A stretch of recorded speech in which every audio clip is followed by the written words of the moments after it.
Good morning प्यारे बच्चों। आज हम पढ़ रहे हैं टॉपिक प्रेजेंट कंटिन्यूअस टेंस और हमने प्रेजेंट सिंपल टेंस भी पढ़ा था। और अब इसके बाद हम आगे बढ़ रहे हैं और मैंने प्रेजेंट सिंपल में आपको एक्सरसाइज करवाई थी और भी परीक्षा नजदीक आएगी उसी टाइम हम और आपको ज्यादा एक्सरसाइज करवाएंगे। आप हमारे चैनल पे बने रहिए। तो आगे हम बता रहे हैं प्रेजेंट कंटिन्यूअस टेंस। ये टेंस उतना इम्पोर्टेंट नहीं है, फिर भी आपको बताया जा रहा है कि इसमें होता क्या है। तो सीधी बात है कि इसमें हम बात कर लेते हैं हेल्पिंग वर्ब की। तो हेल्पिंग वर्ब इसमें आती है आपकी, देखो एकदम सरल तरीके से है, इज, आर और एम। तो इज आता है आपकी सिंगुलर सब्जेक्ट के साथ। सिंगुलर मैंने आपको बताया था, ही, सी, इट। और प्लूरल किसके साथ आता है? प्लूरल क्या आता है? आर। और एम किसके साथ आएगा? आई के साथ। जैसे कि एनी एग्जाम्पल बता देते हैं, लेकिन मेन वर्ब की बात कर लेते हैं पहले। मेन वर्ब की फर्स्ट फॉर्म के साथ एस ए एस लगाना है। ये आती है first form plus I N G. अब आपको एग्जाम्पल बताया जाता है इसका, वो देखिए एग्जाम्पल। एग्जाम्पल में क्या है कि मान लीजिए मैंने यहां लिखा, सिंगुलर का बनाते हैं कि ही इज। अब ही के साथ इज आया है और यहाँ पे को है, इसके साथ मैं आईएनजी जोड़ूंगा, गोइंग। यानी कि subject plus helping verb plus main verb plus अब ऑब्जेक्ट आएगा। He is going to temple, वह मंदिर जा रहा है। ये बात होगी। अभी मैं लिख सकते हैं आई एम, ठीक है, going to temple.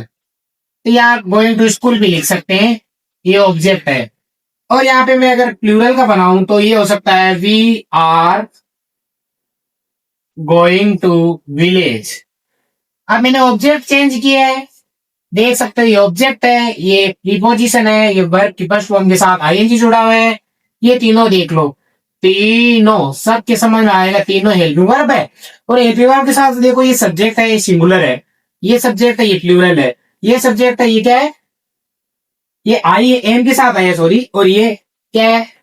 Plural subject है, क्या है? वी। तो इन सभी का ध्यान रखना होता है। ये एकदम इसी प्रकार से सिंपल वाक्य इसके बनते हैं, इज, आर, एम। अब आपको मैं बताऊंगा एक्सरसाइज। और एक्सरसाइज करने के लिए आप देखेंगे एक बार के लिए,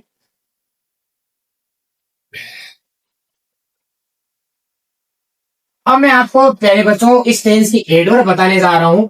एडवर्ब ऑफ टेंस जो इंपॉर्टेंट होती है। तो मैंने आपको प्रेजेंट सिंपल का क्या क्या बताया था, आप सभी ने याद किया होगा। जैसे कि daily, always, never, seldom, often, frequently, generally, occasionally. ठीक है, उसमें मैंने आपको इंपॉर्टेंट ही बताया था, उसकी एक्सरसाइज ही करवाई थी। इसकी एडवर्ब ज्यादा नहीं है, लेकिन मोस्ट इंपॉर्टेंट बात जिसको आपको समझने की होती है, तो ये शब्द समझिए, लिसन। और इसके बाद आता है लो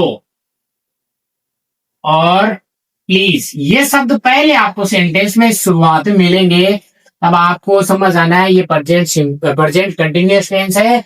और इसके बाद इन तीनों में आप शुरुआत में मिल जाएंगे और फिर एक्सरसाइज में खाली जगह में आपको मेन इज, आर, एम और उसके साथ क्या लगाना है? वर्ब के साथ आईएनजी लगाना है। तो ये सब करने के बाद अब आगे इसमें देखिए, एक नाउ इंपॉर्टेंट होता है। नाउ का अर्थ होता है अभी। और एट दिस टाइम क्या होता है? At this time. और एट परजेंट क्या होता है? At present. और एट दिस मोमेंट क्या होता है? At this moment.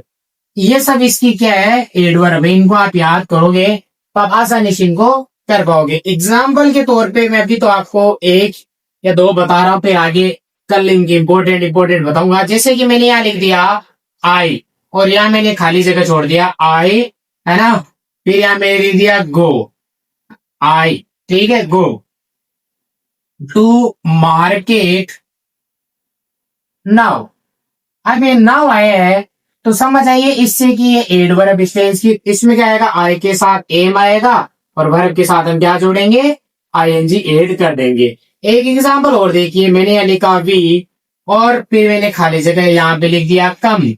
और कम लिखने के बाद अब मैं यहाँ पे लिख दूंगा to temple at this moment.